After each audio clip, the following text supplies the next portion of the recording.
Pen ले लीजिए क्योंकि कुछ चीज़ें आपको लिखनी पड़ेगी। आज के क्वेश्चंस थोड़े टफ हैं, ठीक है। साइंस टेक से रिलेटेड कुछ क्वेश्चंस हैं, कुछ आपके ethics, integrity and aptitude GS paper 4 से रिलेटेड कुछ क्वेश्चंस हैं। देन इन्हें करने के लिए हमको थोड़ी मेहनत ज़्यादा करनी है, तो मेंटली प्रिपेयर हो जाइए इस टफेस्ट पेपर को करने के लिए। सो आइए अपने पहले क्वेश्चन को पढ़ते हैं। पहला क्वेश्चन जो है mains writing skill enhancement test series 4 है ये आपकी, ठीक है। इसमें forest are not only vital for ecological balance but also crucial for India socio economic development. Discuss the significant of the forest in India. दूसरा है meta ethical inquiries into the nature of morality have the direct impact on the practical governance decision. Discuss the statement with reference of the policy implementation challenges. ठीक।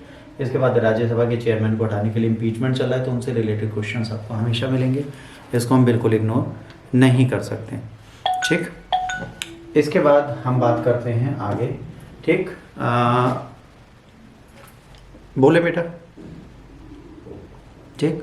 इसके बाद जब हम इसके Hindi version की बात करते हैं तो वन न केवल पारिस्थितिकी संतुलन के लिए महत्वपूर्ण है बल्कि भारत के सामाजिक आर्थिक विकास के लिए भी महत्वपूर्ण माना जाता है। भारत में वनों के महत्व की चर्चा करें। वही वाला कर सकते हो क्या?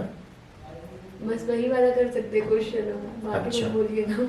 नैतिकता की प्रकृति में मेटा नैतिक जांच का व्यवहारिक शासन निर्णयों पर सीधा प्रभाव करता है। नीति क्रियान्वयन की चुनौतियों के संदर्भ में इस कथन की चर्चा करें। फिर राज्यसभा के जो सभापति हैं उनका इम्पीचमेंट हो रहा है, तो वो एक बहुत ज़रूरी सेगमेंट हमारे लिए बन जाता है, इसको हम बिल्कुल इग्नोर नहीं कर सकते, ठीक है। आप लोगों को याद रखना है कि मुझे पता है आप हिंदी इंग्लिश दोनों के हो, तो मैं हिंदी इंग्लिश दोनों करूँगा, आप उसके लिए टेंशन फ्री रहा करिए। तो राज्यसभा से रिलेटेड जब सभापति हटेंगे तो उनकी बात यहाँ पर रहती है, और वो भी एक इम्पॉर्टेंट सेगमेंट है। राज्यसभा के सभापति अगर हटाए जा रहे हैं तो उनकी ज़रूरत क्यों है भाई, किस तरीके से शक्तियों के माध्यम से संघीय संतुलन बनाते हैं। अब ये प्रश्न बहुत टिपिकल हो, संघीय संतुलन कैसे बनाते, राज्यसभा संघीय संतुलन क्यों बनाएंगे, पहला क्वेश्चन तो ये। अगर बनाएंगे तो कैसे बनाएंगे, दूसरा क्वेश्चन ये। तो देखिए क्वेश्चंस जब आते हैं तो एक स्टैंडर्ड पे आते हैं। अब शुरुआत के 3 पहले, 3 में सबसे इंपॉर्टेंट आपके लिए इवन वाला तो आप कर लोगे, राज्यसभा के बारे में भी अगर आप क्वालिटी उठाओगे तो आपको मिल जाएगा। पर आपको एक चीज आज भी नहीं पता, वो है मेटा, ठीक है। अभी भी अगर आपसे हम कहें भैया मेटा क्या होता है, तो आपको मेटा के बारे में कोई जानकारी नहीं है। तो हम लोग आज बात करेंगे व्हाट इज मेटा। पहले हम क्या बात करेंगे, मेटा क्या होता है, ठीक है। और मेटा हमें समझना बहुत ज़रूरी है। मेटा है क्या, किस प्रजाति से आया, इसका मतलब क्या होता है, इसके बारे में आपको पता होना चाहिए, ठीक है। पहली चीज़ तो याद रखिए, मेटा जो है, ठीक है, ये एक ऐसा वर्ड है जो हमारे यहाँ जब स्टार्ट हुआ इनिशियल फेज पे, तो it was initiated by the philosophy. ये कहाँ से आया, फिलोसफी से आया, ठीक है। ये ब्रांच कहाँ से, ये फिलॉसफी दर्शन शास्त्र की ब्रांच है। किसकी ब्रांच की, दर्शन शास्त्र की ब्रांच से आया, फिलॉसफी से आया। अब यहाँ पर 2 प्रश्नों के उत्तर आपको बिल्कुल ठीक से देने हैं। फिलॉसफी में क्या क्या चीज़ें होती हैं ये आपको याद रखना है, कैसे इसका यूज़ होना है ये हमको समझना है। तो जब मेटा की हम बात करते हैं तो मेटा एथिक्स में हमें 4 क्वेश्चंस 5 क्वेश्चंस 4 क्वेश्चंस का आंसर देना जरूरी है। वो 5 क्वेश्चंस कौन से हैं, पहला वेयर, सबसे पहला है वेयर, ठीक। दूसरा है व्हाट,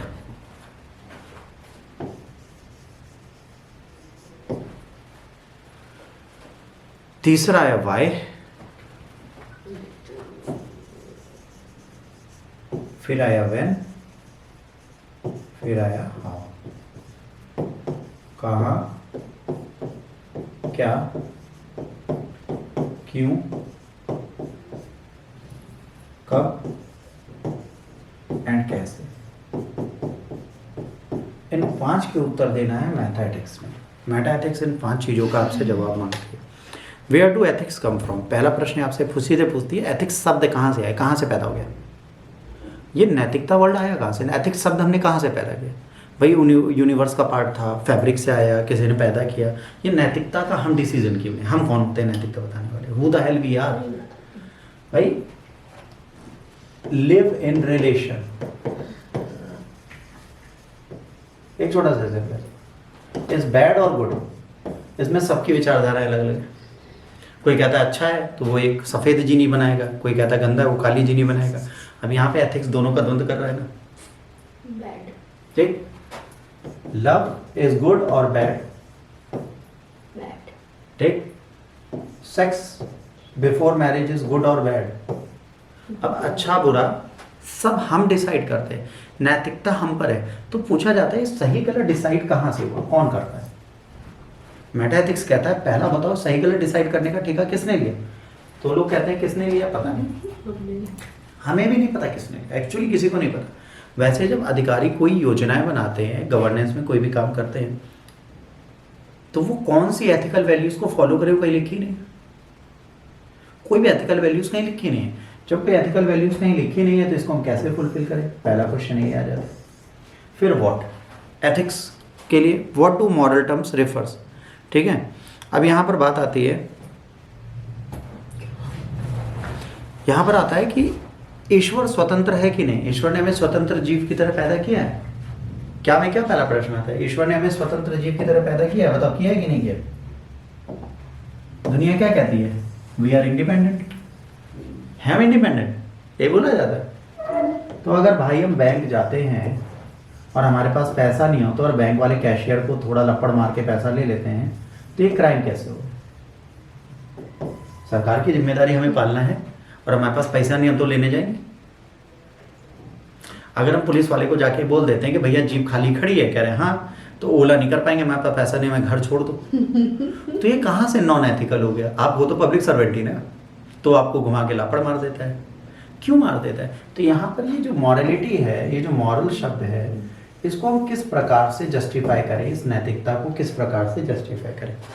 अब इसके बाद इसको क्यों जरूरत हुआ, मॉरल डिस्कोर्स आया क्यों, इसकी जरूरत क्यों पड़ी, ये कैसे है? इसमें क्या है, हर एक जगह अलग अलग तरीके के नियमावली और एक्ट्स बने, हर जगह अलग अलग एक्ट्स हैं, हर जगह अलग एक्ट्स हैं, हर जगह अलग रूल्स हैं। ये एक्ट्स और रूल्स सबके अलग हैं। हर एक कंट्री के एक्ट्स और रूल्स को हम एक साथ मर्ज नहीं कर सकते, दे बोथ आर डिफरेंट।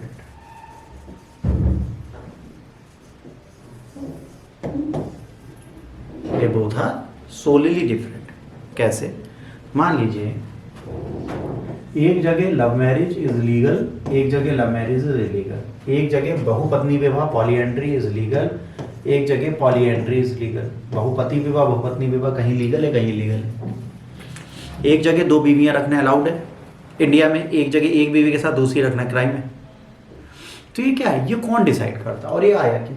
फिर अगला आता है वेयर, इसके लिए क्या हमें कहाँ से करें, क्या प्रोसीजर है, कैसा जजमेंट है। तो where are the engaging moral, है ना, और कहाँ से आते हैं और कहाँ पे ये दोनों एक दूसरे से अलग हो जाते हैं।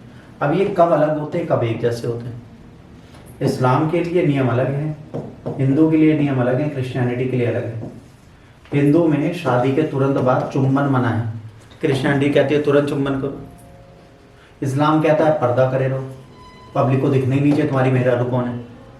अब ये क्या है, सबका अलग अलग कॉन्सेप्ट है। अब इसमें कौन सा एथिकली करेक्ट है, कौन सा रॉन्ग है, हमें पता ही नहीं। अब हम मॉरल जजमेंट को कैसे जस्टिफाई करें? अगला प्रश्न आता है मॉरलिटी हम जस्टिफाई कैसे करें कि हम मॉरल है कि नहीं। एक छोटा सा एग्जाम्पल है, तुमने मुझे पैसे दिए, मैंने लिए, मैंने खर्च किए, अब तुमने मुझसे मांगे, मेरे पास नहीं है, तो मैं एथिकली गलत कहाँ से हो गया? भाई एथिकली में गलत नहीं हो ना, मैं देना चाहता हूँ पर मेरे पास नहीं है। अब आपको कहीं से भी लाओ तो हम कह रहे हैं कि आप एक वीडियो बनाओ अपनी शक्ल का कि ब्ला ब्ला ब्ला पर्सन, मुझे तुमसे पैसे चाहिए, तुम डकैती डालो, रेप करो, मर्डर करो, उसकी जिम्मेदारी मेरी, बस मुझे पैसा दे दो, फिर हम जाएं। भाई अब यहाँ पर एक तरीके से क्या हुआ, मनी जिसने दी उसके लिए आप बुरे हो, बट आप अच्छे हो। क्यों? क्योंकि आपका सही में पैसे नहीं, आप कोशिश कर रहे हो पर पैसा आ नहीं रहा। अब यहाँ पर मॉरलिटी में क्या होगा, सामने वाला कहेगा बंदा अनैतिक है, इस अच्छाई का क्या? हम कहेंगे हम नैतिक है। तो यहाँ पर प्रॉब्लम क्या है, जैसे आप कहते हो अधिकारियों ने गलत काम किया, नहीं भाई वो सही कर रहे हैं। अब एक बात बताओ, नैतिकता कहती कुछ है, वास्तविकता कुछ है। आपको लाइसेंस बनवाना है, आपको पेपर वर्क नहीं पता, ठीक, एक एजेंट आता है, कहता है मैडम मैं आपके सारे पेपर वर्क कर दूंगा, मैं 500 रुपये या 5000 रुपये एक्स्ट्रा दूंगा, आपका पेपर घर पे बन के आ जाएगा। अब अगर कंफर्ट की बात करोगे तो मॉरली ये करेक्ट है, मॉरली ये बिल्कुल करेक्ट है कि मुझे मेरा सामान चाहिए और मुझे फ्री में नहीं मिल रहा, पैसे के साथ मिल रहा है, ठीक। बट अगर एथिकल नॉर्म्स में देखा जाए तो ये गलत है। क्यों गलत है? क्योंकि भाई जो चीज़ 500 में होनी चाहिए उसके लिए आप 5000 देंगे तो एजेंट अगले से भी 5000 मांगेंगे और 500 वाला 5000 नहीं दे सकता। तो यहाँ पर जब मेटा एथिक्स को आप पढ़ेंगे तो आपको ये समझ में आएगा कि बिल्कुल अलग कॉन्सेप्चुअल चीज़ें चलती हैं और बिल्कुल अलग तरीके से चलती हैं। तो मेटा एथिक्स है क्या, मेटा एथिक्स कहाँ से आई, इसका प्रयोग हम कहाँ कर सकते हैं, इसको हम किस प्रकार से प्रयोग में ला सकते हैं, ये क्या हमारे लिए हेल्पफुल है कि नहीं है। तो जाहिर सी बात है जब हम इसकी जांच करते हैं मेटा एथिक्स की, तो मेटा एथिक्स व्यवहारिकता में बिल्कुल अलग है। एक अधिकारी ने गलत किया शब्द मिलता है, जैसे आज की डेट में क्वेश्चन क्यों आए आपको बताएं। कभी लेखपाल पकड़े जा रहे हैं, कभी सहायक लिपिक पकड़े जा रहे हैं, कभी कनिष्ठ लिपिक पकड़े जा रहे हैं। कोई 5000 ले रहा है, कोई 1500 ले रहा है, कोई 25000 ले रहा है, ठीक, और ये बेचारे पकड़े जा रहे हैं। अब यहाँ पे गवर्नेंस एथिकल नॉर्म्स आ गए। क्या आ गया कि सरकार गलत है या अधिकारी गलत है। तो यहाँ पे सिंपल सी चीज़ है, ये फाइल आगे तब बढ़ती है जब इसमें पहिए लगे होते हैं और ये पहिए होते हैं पैसे के।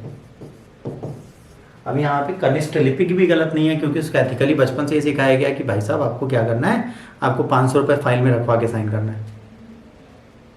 वो भी जब छोटा था वो भी गया, उसने भी ये देखा कि 500 रुपये रखवाओगे तभी फायदा होगा। तो मेटा एथिक्स यही बोलती है कि इन 5 प्रश्नों के उत्तर आप दे दीजिए और अगर इसमें आपको सब जगह मिलता है तुम सही हो तो तुम सही हो, दुनिया ऐसी की तैसी। अगर तुमने किसी से प्रेम किया और तुम उसके घर में कूद कर उसको उठा लाए और तुम्हारे हिसाब से तुम सही हो तो तुम सही हो। बट अगर तुम्हारे दिल में कहीं से संशय था कि तुमने गलत काम किया तो तुम गलत हो। मेरी इच्छा है कि मैं आपको पैसा दे दूं पर मेरे पास पैसा नहीं आ रहा, तो मेरी इच्छा सही है और मैं पैसा नहीं दे पा रहा, इसलिए तुम भी सही हो। यहाँ दोनों सही। तुम मुझे चिल्ला रहे हो क्योंकि तुम्हें पैसा नहीं मिल रहा, मैं नहीं दे पा रहा क्योंकि मेरे पास आने का। मैं यहाँ सही हूँ, तुम यहाँ सही हो, पर दोनों सिक्के के पहलू अलग अलग है। ये अलग है, ये अलग है, इनको एक साथ आप मर्ज नहीं कर सकते। Getting my point? तो जब आप एथिकल क्वेश्चंस की बात करते हो तो यहाँ पर ऐसी चीज़ें आपकी चलती हैं। इसके बाद अगले जो प्रश्न है उसमें 3 की बात करोगे, अगले 3 की। देखिए एक क्वेश्चन आप बहुत आराम से कर सकते हो, कॉन्सेप्ट में समझा रहा हूँ, बाकी आप ढूंढोगे आपको सब चीज़ें मिल जाएंगी, ऐसा कुछ नहीं मिलेगा। बट ये यहाँ कॉन्सेप्ट समझना है। हाँ, banning single use plastic is not enough. अगर सिंगल यूज प्लास्टिक को से बैन करके आप प्लास्टिक के पॉल्यूशन को रोक पाओ तो ठीक है, नहीं रोक पाओगे तो कैसे भारत के प्लास्टिक मैनेजमेंट को आप रेगुलेट करोगे। ठीक है, प्लास्टिक प्रदूषण संकट को हल करने के लिए एकल उपयोग प्लास्टिक पर प्रतिबंध लगाना पर्याप्त नहीं। भारत में टिकाऊ प्लास्टिक प्रबंधन के लिए वैकल्पिक रणनीतियों के साथ इस कथन पर चर्चा की। फिर भारत में समावेशी आर्थिक विकास और वित्तीय परिवर्तन को आगे बढ़ाने में डिजिटल पब्लिक इंफ्रास्ट्रक्चर की क्षमता को बताई। अब डिजिटल पब्लिक इंफ्रास्ट्रक्चर DPI की बात करें, पब्लिक इंफ्रास्ट्रक्चर में डिजिटल की बात कर ली, तो पहले आपको यहाँ पर देखना क्या है, ये डिजिटल पब्लिक इंफ्रास्ट्रक्चर होता क्या है, ये कहाँ से आया और इसका शब्द क्या है। तो digital public infrastructure economic growth के लिए क्यों जरूरी है ये पता होगा। फिर आया emotional intelligence in the public leadership, ये क्यों जरूरी है। ठीक है, इसको बोलते हैं भावात्मक बुद्धिमत्ता क्यों जरूरी है। तो जो लास्ट क्वेश्चन है उसमें हमने बात की इमोशनल इंटेलिजेंस की। जी मैम, भावात्मकता बुद्धिमत्ता क्या होती है, इमोशनल इंटेलिजेंस पढ़ाया हुआ है। इमोशनल इंटेलिजेंस बताइए। तुम डेफिनेशन समझा तो एग्जाम्पल हम देते।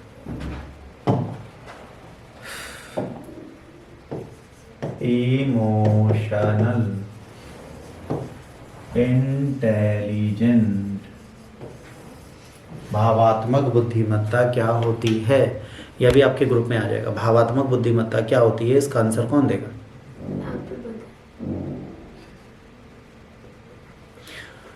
भावात्मकता, emotion,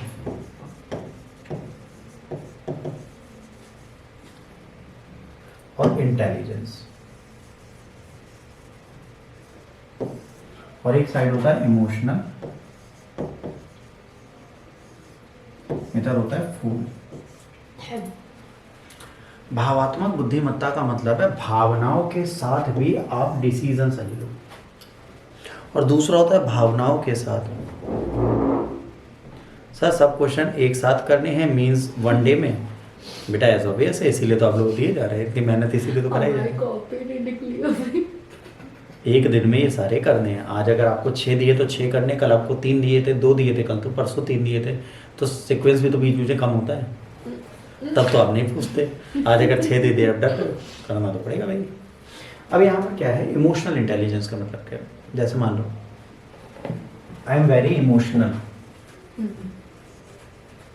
because you are financially weak, ध्यान से समझना, and I am also financially weak. मैं बहुत ज़्यादा तुम्हारे लिए भावात्मक हूँ, बहुत भावनाएं हैं, और मैं भी फाइनेंशियली वीक हूँ, आप भी फाइनेंशियली वीक हो, बट मेरी बुद्धिमत्ता कहती है कि मुझे आपको पैसा नहीं देना, पर मैं मूर्ख हूँ, मैंने अपना घर फूंक के आपको पैसा दे दिया। एग्जाम्पल मेरे दिमाग में यही आ रहा है, कसम से यही आ रहा है।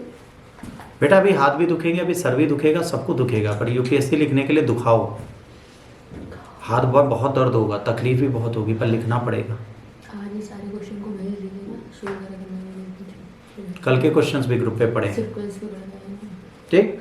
अब यहाँ पर क्या हुआ कि आप इमोशनली इंटेलिजेंट हो तो आप क्या करोगे, भावनात्मक रूप से अपने डिसीजन करेक्ट करोगे, इमोशन में बहोगे। अगर आप भावनाओं में बह के कार्य करते हो तो आप कभी भी सही डिसीजन नहीं लेते। तो इमोशनल इंटेलिजेंस इसलिए ज़रूरी है एडमिनिस्ट्रेशन के लिए। अगर इमोशनली इंटेलिजेंट होगे तो आप बहुत अच्छे से काम कर पाओगे। आपसे मुस्लिम और हिंदू दोनों साथ बैठ गए, आप हिंदू हो, उन्होंने कहा सर देखिए इस मुस्लिम ने मेरे साथ गलत किया तो आप डिसीजन तुरंत ले लेते क्योंकि हिंदू हो। और अगर हिंदू ने किसी मुस्लिम के साथ गलत किया तो आप इमोशनल फूल बन जाते हो, तो आप अधिकारी नहीं बन सकते। आपको क्या करना पड़ेगा, आपको इमोशनल इंटेलिजेंस दिखानी पड़ेगी, कहना पड़ेगा भैया देखो दोनों मेरे लिए बराबर हो, तुमने गलती की तुम्हें पनिश करूंगा, तुमने गलती की तुम्हें पनिश करूंगा, मैं किसी के साथ नहीं खड़ा, मैं दोनों के खिलाफ खड़ा हूँ। That is emotional intelligence. तो इसमें पहले क्या लिखोगे, पहले लिखोगे what is emotional intelligence, what is the use of it's in governance, प्रशासन या शासन में इसका काम क्या है ना। गुड गवर्नेंस, सुयोग्य शासन होता क्या है, इसका प्रयोग कहाँ किया जाता है, गुड गवर्नेंस कहाँ पे प्रयोग में लाई जाती है, इसका प्रयोग कैसे किया जा सकता है, इन सब चीज़ों को जब इसमें ऐड करोगे उसके बाद कहोगे कैसे इमोशनल इंटेलिजेंस को गुड गवर्नेंस के साथ मर्ज करके एक बेटर एडमिनिस्ट्रेटिव ऑफिसर की वर्क को पूरा किया जा सकता है। अगर इन बेसिक चीज़ों को आप यहाँ पर ले कर चलते हैं तो आप इस प्रश्न का उत्तर बहुत आराम से कर सकते हैं। इसके बाद दूसरा जो था, भारत में समावेशिक आर्थिक विकास के लिए डिजिटल पब्लिक इंफ्रास्ट्रक्चर की क्षमता और सीमाओं का मूल्यांकन करें। यहाँ पर आपको पढ़ना है डिजिटल पब्लिक इंफ्रास्ट्रक्चर है क्या and how it will give what sustainable development. 2 प्रश्नों के उत्तर देने हैं, डिजिटल पब्लिक इंफ्रास्ट्रक्चर के, और उसके बाद आपसे पूछा गया डिजिटल पब्लिक इंफ्रास्ट्रक्चर के बाद ये पूछा गया बच्चों ये किस प्रकार से सस्टेनेबल डेवलपमेंट देगा। तो पहली चीज आएगी सस्टेनेबल डेवलपमेंट, समावेशी विकास क्या है बच्चों, फिर आएगा डिजिटल पब्लिक इंफ्रास्ट्रक्चर क्या है। इन दोनों का उत्तर अगर आप दे दोगे तो आपको पता चल जाएगा डेवलपमेंट में किस प्रकार से काम लाएंगे। इन प्रश्नों का उत्तर आपको देना है। इन तीनों में कोई भी डाउट होगा 6 में तो आप मुझसे बिंदास पूछिएगा, मैं आपके साथ खड़ा हूँ, ठीक है, और हमेशा खड़ा हूँ, आप इसके लिए मत डरिए। कब तक खड़ा हूँ ये आप लोगों पर डिपेंड करता है।